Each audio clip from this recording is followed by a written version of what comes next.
Every once in a while, it happens that the divine blesses you with an epic idea, something you could offer the world, something that could change the freaking world, something so big that it will change you. It is luscious, gorgeous, aligned with you in every way. And then you are not off to the races, you are caught in a total frozen spiral. What is going on? Let's talk.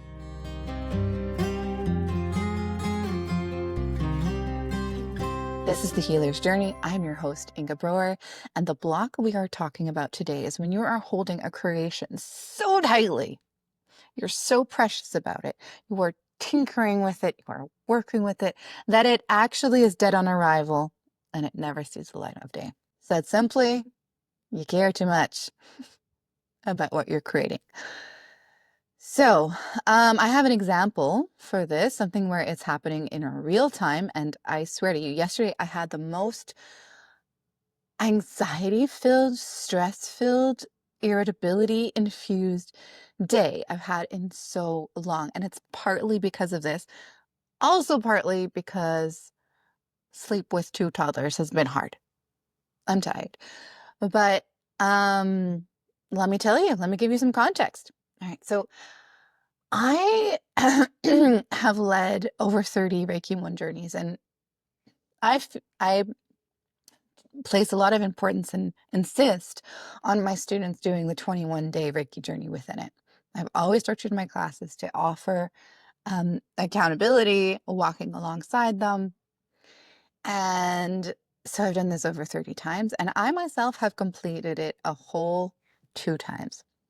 And I know it's hard. I've seen my students struggle with it for a myriad of reasons. Some don't, of course, some don't, but many have. And it has come to me as an idea, and I feel intense in my body, and I feel activated by this idea, and I feel inspired by it, but scared by it. And sort of, it's like churning in the cauldron of my being to create a Reconnect to Reiki 21-day journey, but like the lush, luxurious version where you have meditations to support you on every level here, short ones, long ones, meditations to help you in the scaffolding of your energy as you do your 21 days. I'm wanting to create a group program with us where we can do this together during the summer. And also, and this gets me so excited, a one-on-one version where I walk with you those 21 days and I offer you reattunements, like quick, easy ones, um, little energetic check-ins, intuitive readings, sending you some Reiki. This excites me, okay? You can hear it in my voice. I'm getting, woo, like I'm getting intense. And part of that intensity is how much I care about this, how much I could see that well, this is where it gets tricky, but if we collectively, if there's many people doing this on the planet together at the same time this summer, I see really like it creating a vibrational shift collectively. And then what happens is that I've got this idea and I'm starting to think of like, oh, how do I promote this? And what do I do? And it feels so meaningful and important to me that now it becomes really precious and intense and important for me to like land this properly and to communicate this properly and to somehow invite people who feel the same kind of level of intensity. But when it's time to market or to let something channel through you, because ultimately that's what this is. I've got this idea from spirit. Can I animate it? Can I allow it through me so that it becomes real, so that it becomes manifested? The tighter I am, the more tense I am, the less my channel is open. So it's totally working against me. All right. So perhaps you have some idea that matches this one. So if you're in the beginning of your Reiki journey, it might be like the idea is you want to start offering Reiki sessions maybe as a pay-as-you-can basis. Maybe you want to start charging for it. Maybe you've got the idea of like actually renting an office for this, creating a website for this. Wherever you are on your journey, there's some sort of creative idea that you know is going to make an impact, that you know is going to change things. And the more you tap into that knowing, the more precious it becomes, the tighter and more tense you get. And so the less your channel is open to allow it through. Let's talk about a few reasons why this can be and how to freaking relax so that we can actually let it through. One reason is you're making it too big. This is one of my infinite problems. I start thinking of an idea, so this Reconnect to Reiki, and I've built it out into 3 tiers. And not only that, now, hold on. I am also inspired, and I really feel excited about this, to create a series of Reiki shares in Montreal. 5 to be specific, about every 2 weeks on Sunday mornings. If you're in Montreal, perk up your ears, where I want to offer a space for people to imbue themselves and work even deeper with that Reiki energy and to practice giving it to someone else. Now, I've done a really good job keeping my voice pretty light about this, but yesterday I was journaling about how maybe I don't want to do this and it's too much. And so what is really happening is I'm making it big. And if I let my mind continue working on this, I'm probably going to build this out even bigger. And there's only so many resources that I have, so much time that I have. I've already made a bunch of commitments. And so then it gets so big that I feel, or that you might feel, that you don't have enough resources to build the full vision, so might as well not start. So that's one of the things that can happen in the kind of brains that many of my clients have. Very intelligent, very creative, very capable to make links, very giving, very kind. And so these little ideas mushroom and they become huge, so huge that your capacity to execute doesn't match the vision anymore. And then there's like a deflation and a meh. Is there even a point? Maybe I'll do it when XYZ, but then XYZ never happens. So if this is the thing that's happening, can you make it smaller again? Can you commit to a piece of the vision? In my case, I believe that I am fully ready to commit to the first 2 tiers of the Reconnect to Reiki. I really wish to build out that meditation library, that lush, supportive experience, and also to bring a group through that this summer. So if you're interested, if you want to reconnect to Reiki, then please come and tell me, and we can make it happen together. The rest, I'm not committing to right now. I'm not saying to the universe, yes, I am the channel for this. I am letting that be open. And that way I can actually start to move. Okay, so that was making it too big. 2, making it too precious. Now, this is a counterintuitive block, but I think it's one that many of us have. So I'll keep using my example because I get to unblock myself in real time, and probably giving you the realist example is what's going to help you see it for yourself as well. I'm making it too precious because in an attempt to make it worthwhile for me to expend energy and resources on it, I'm also making it a little bit too meaningful, too important, too full of pressure. And so, yes, offering this and creating something really supportive and luxurious and like for the right person, life-changing, is something that I can take responsibility for the right person. But when I make it too meaningful, as in when I think about, I want to make this into an earth vibration raising event. I want to get hundreds of people in this, and I do. I want to create a revolution within the Reiki world through this, and I do. What happens is that the pressure mounts. And what I'm doing, these are intentions that I'm setting, but intentions that I can't actually take responsibility for. So the move here is to acknowledge, like, yes, these are all desires, these are all things I want to do.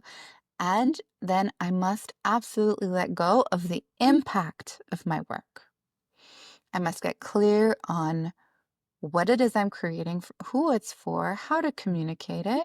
But then I need to let go of the impact, because what's likely to happen is within the people who join this, some people are going to do 3 days and give up. And some people are going to join a Reiki share because it's like something fun to do on a Sunday morning, and it's nice to connect with people, but it's not going to have like that deep earth-shattering impact in their lives that I'm holding as an intention. And if I can't let go of the preciousness of it, if I can't let it breathe, if I can't let it exist outside of me for other people to have an interaction with that is totally their own, I'm going to be so tightly wound trying to control other people's experiences, nothing is actually going to happen. So if you're making it too precious, what I would recommend is really clarify what is up to you and what is not up to you. What are the intentions you have, and can you let go of them? And then really take responsibility for what is up to you and craft it and work with that with your sweetest, loveliest, kindest energy. So that's the second possibility here. The third, these ideas often represent a bit of an identity shift. So again, my Reconnect to Reiki summer event allows me to step in the identity of a real relaxed leadership in the Reiki world. Somebody who's able to call out some of the hidden flaws of the way Reiki is taught currently and offer a model to bridge that gap. If that identity is too far for where I'm currently am, I might protect myself because I might not feel ready enough to step in that identity or to create at that level. I may not have the capacities to create at that level yet. So I might protect myself from being seen in the messy middle, where I'm not quite the old thing, not quite the new thing. My vibration's a little bit wonky, a little bit confusing, possibly a bit intense.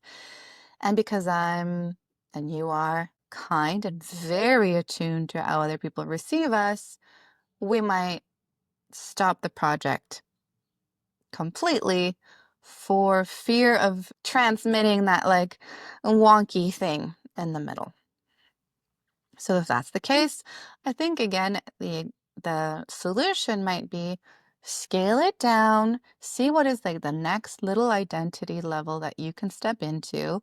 In my case, maybe the identity level isn't like so much the leadership, but somebody who can create a luscious experience online. That might be the identity I want to lean into. That might be the identity I can enliven in myself and get interested in activating and being seen in.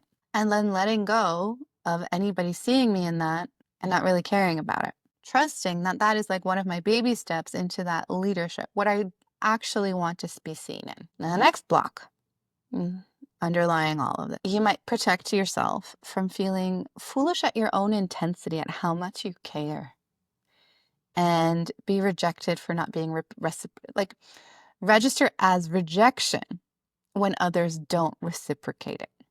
So the word, this like intensity works in the body. It's like 1 foot on the brakes, but 1 foot on the gas. And so you're like revving your energy, like, because you want to go full force ahead, but you're also in a bit of a protection mode. And that comes across as like intense and whoa, and people don't really know what to do with it. And when you're in that state and people are like, oh, this is too much for me, you don't always realize that it's because what you're transmitting is this confusing nervous system signal that's like, I want to go here, but I'm also protecting myself. And you register that as rejection. You register that as like, oh, people aren't interested in the thing I'm doing. They're not, they think I'm weird. Certain things that we've covered in previous episodes. But really, it's because you're trying to lead from this like double nervous system state. So if that is happening, I invite you to take a step back and untangle this and ask yourself, like, what is that I'm actually transmitting here? And see if you can find a way again to relax and to prioritize your own channel. Trust that what's chosen you as a channel that wants to come through you is enough on its own, and it's not a referendum on who you are. And so if you do find a way to transmit this really cool, amazing idea from a relaxed channel, when people don't opt in, can you let go of it being something about you? So all of this brings me to this central image here. You've got this beautiful, precious idea, and life has chosen you to bring it through. But because it's so precious, you're holding it so tight, like a little baby bird, and you're just holding it so tight. You're like, you're so precious, you're so amazing, that you actually squeeze the life out of it. And the goal here is to allow it to breathe, to trust that this baby bird of an idea chose you for a reason. So relax your hands, relax your body, relax your energy, generally your channel. Shift your mindset, your energy as like, if I'm chosen to channel this idea into reality, how can I prioritize my channel being open? How can I prioritize my relaxation?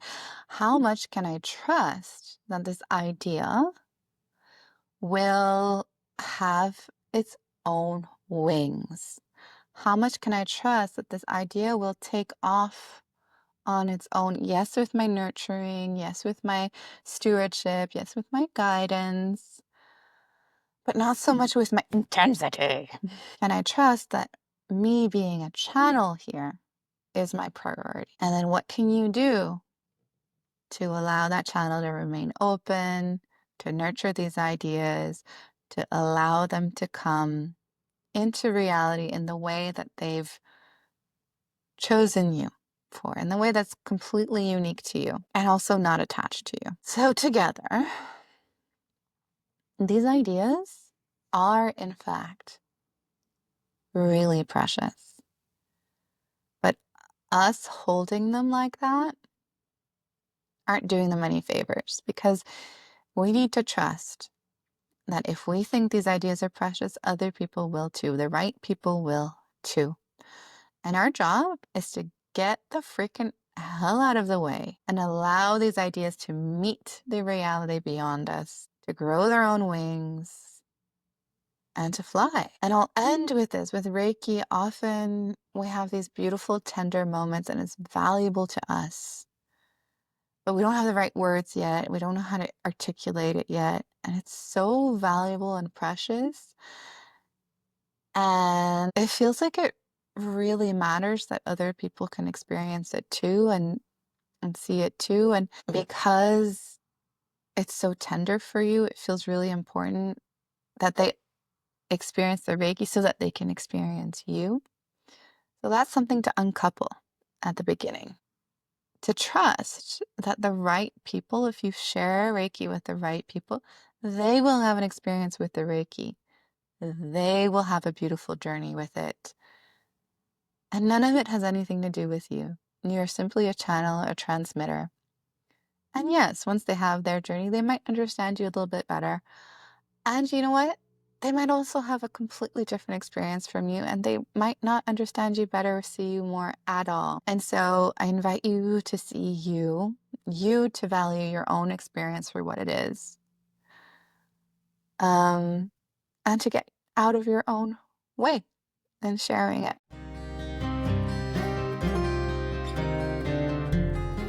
This has been The Healer's Journey. I'm Inge Brewer. The music has been by Alana Chakra. If this episode resonates, well, let me invite you into a few things. One is the Reconnect to Reiki Summer. Our 21 days of Reiki is about so many things. It's about reconnecting to universal loving energy and letting that be part of our lives actively.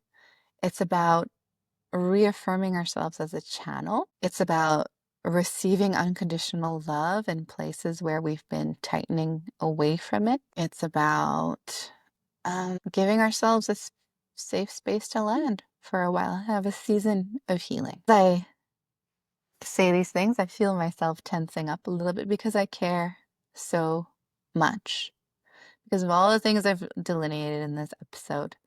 So I'll end with, whether you choose to join or not is your choice, your experience.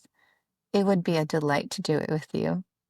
And I promise I'm going to work really hard not to make it a referendum on me, my worth, my value, or how important and needed my work is in the world. I release you from that. All right, so that's been it. I'll see you in the next episode.